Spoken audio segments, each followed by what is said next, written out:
పోయింది గోదావరి తాను తెప్పున్న ఎగిసింది Godavari. Hi, hello, నమస్తే అండి. ఎలా ఉన్నారు మీరు? నేను చాలా బాగున్నానండి. మీరందరూ కూడా ఆయురారోగ్య ఐశ్వర్యాలతో సుఖ సంతోషాలతోటి ఉండాలని భగవంతుని ప్రార్థిస్తున్నాను. అయితే ఈ మధ్య వీడియోస్ కొంచెం డిలే అవుతున్నాయండి. నాకు కూడా కాస్త ఫీవరు అనారోగ్య కారణంగా నేను గ్యాప్ వస్తుంది, అందుకని మరోలా భావించద్దు. అయితే ఇప్పుడు మా పెద్దవాళ్ళు మాకు పాతకాలం నాడు అందరికీ చేసి పెట్టిన చాలా ఆరోగ్యకరమైన ఒక రెసిపీ మీకు చూపెడతాను. అది ఏంటంటే బెల్లం కొబ్బరి కలిపిన కొబ్బరి రొట్టె అండి. అది చాలా బాగుంటుంది. దానికి ఏం కావాలో చూపెడతాను రండి. ఈ గ్లాస్ తోటి బియ్యం రవ్వ అండి, ఇది బియ్యం రవ్వ. అయితే దీంట్లో కొంచెం మెత్తని పిండి కూడా ఉండేలా చూసుకోవాలి మనం. ఉత్త కొన్న లలిత బ్రాండ్ అలాగైతే దాంట్లో మీరు అలా కొన్నట్టయితే కొంచెం మెత్తంది మా బియ్యం పిండి, పొడి బియ్యం పిండి కొద్దిగా 2 చెంచాలు కలపండి. అది ఎందుకు చెబుతున్నాను, ఎందుకు కలపమన్నానంటే మీరు వీడియో లాస్ట్ దాకా చూడండి, బోల్డ్ అని టిప్స్తో చెప్తాను. ఈ గ్లాస్తో గ్లాసు రవ్వ తీసుకున్నాను. ఇదిగో నానబెట్టిన శనగపప్పు, పచ్చి శనగపప్పు, ఒక గ్లాసు కొబ్బరి, ఒక గ్లాసు బెల్లం, ఇదిగో ఉప్పు, జీలకర్ర, కాల్చడానికేమో చక్కగా ఆయిల్. ఇది ప్రాసెస్ చాలా సులువండి. ఎలా చేస్తాను ఏంటి, ఎర్రగా కాల్చుకుని ఉంటే 4 రోజులైనా ఈ కొబ్బరి రొట్టె పాడవదండి, అంత బాగుంటుంది. ఎలా చేస్తాను వీడియోలోకి రండి చూద్దాం. ఇదిగో స్టవ్ అంటించి గిన్నె పెట్టుకుందాం.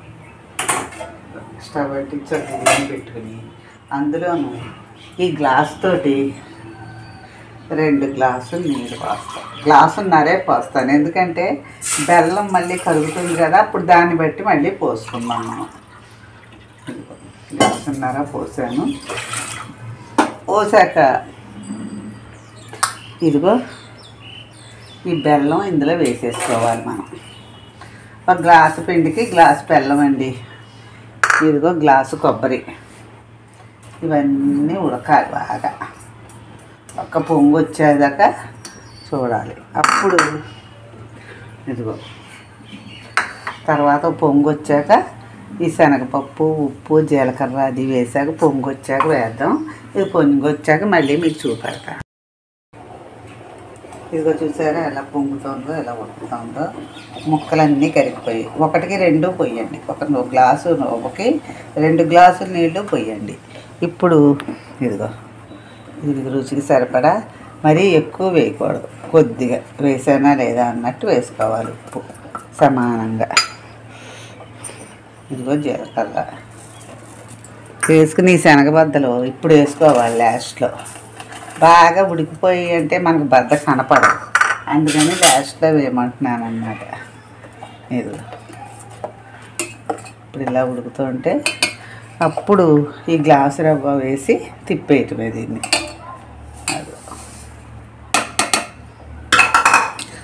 సన్న సగని అలా తిప్పితే చక్కగా ఉడుకుతుంది అన్నమాట. ఇది మెత్తగా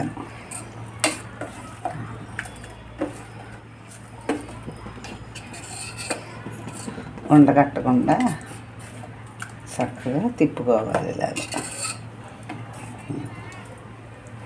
వండలు ఉంటే కనుక ఏమన్నా పోసేటప్పుడు చక్కగా దగ్గరగా ఉడికిచ్చేసుకోండి.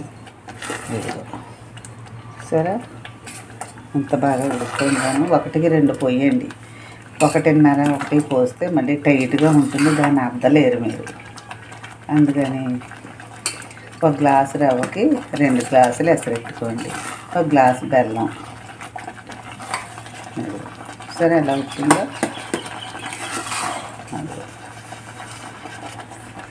ఇప్పుడు దీన్ని కట్టేయాలి. కట్టేసి ఒక మూత వేసేసుకుంటే దీని మీద ఏమవుతుందంటే మగ్గుతుంది. ఒక 10 నిమిషాలు మగ్గాక కొంచెం చల్లారాక అప్పుడు మీకు రొట్టేసి ఎలా వేయాలో చూపెడతాను. ఇదిగోనండి, స్టవ్ వెలిగిస్తాను ఇప్పుడు నెమ్మదిగాను.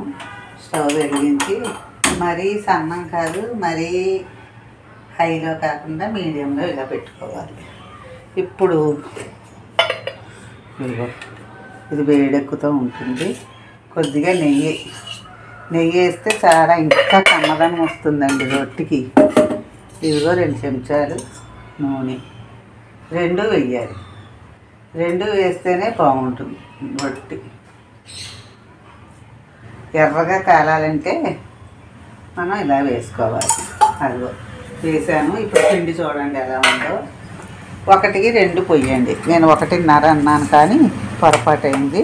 మీరు 1కి 2, 1 గ్లాసు రవ్వకి 1 గ్లాసు బెల్లం,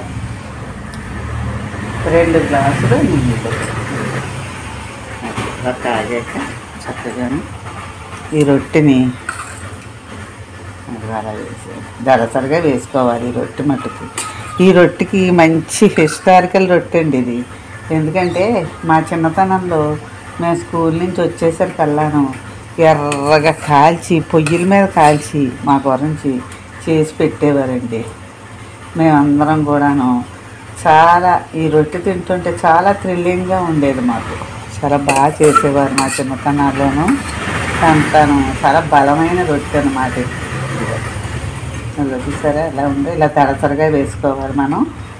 వేసుకున్నాక దీని మీద సన్నగా పెట్టుకుని, బాగా సన్నగా పెట్టుకుని చక్కగా దీన్ని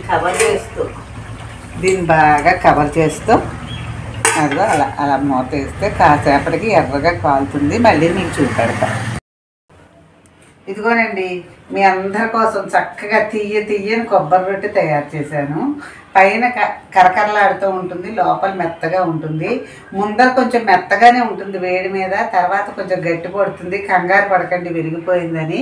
1 గ్లాసు రవ్వకి 3 చెంచాలు పొడి బియ్యం పిండి కలుపుకోండి. లాస్ట్లో చెబుతానని చెప్పాను కదా. అది ఎందుకంటే రొట్టె విరిగిపోకుండా చక్కగా వస్తుంది, నిలబడి ఉంటుంది. ఇది 3 రోజులు మీకు నిలవ ఉంటుందండి. చక్కగా చేసుకుని ఈ నెయ్యి వేసి కాల్చి ఈ కొబ్బరి రొట్టె పెట్టండి. చాలా బలవర్ధకమైన ఆహారం ఇది. ఇది అంతా కూడా ఇలా తయారు చేసుకుని ఈ రొట్టె వెంటనే మీరు కాల్చి మీ పెద్దవాళ్ళకి పెట్టి, మీరు తిని మీ పిల్లలకి పెట్టి ఆనందించండి. ఈ వీడియో కనుక మీకు నచ్చితే లైక్ చేయండి, షేర్ చేయండి, కామెంట్ చేయండి. నా ఛానల్ తప్పకుండా సబ్స్క్రైబ్ చేసుకోండి. Thank you very much.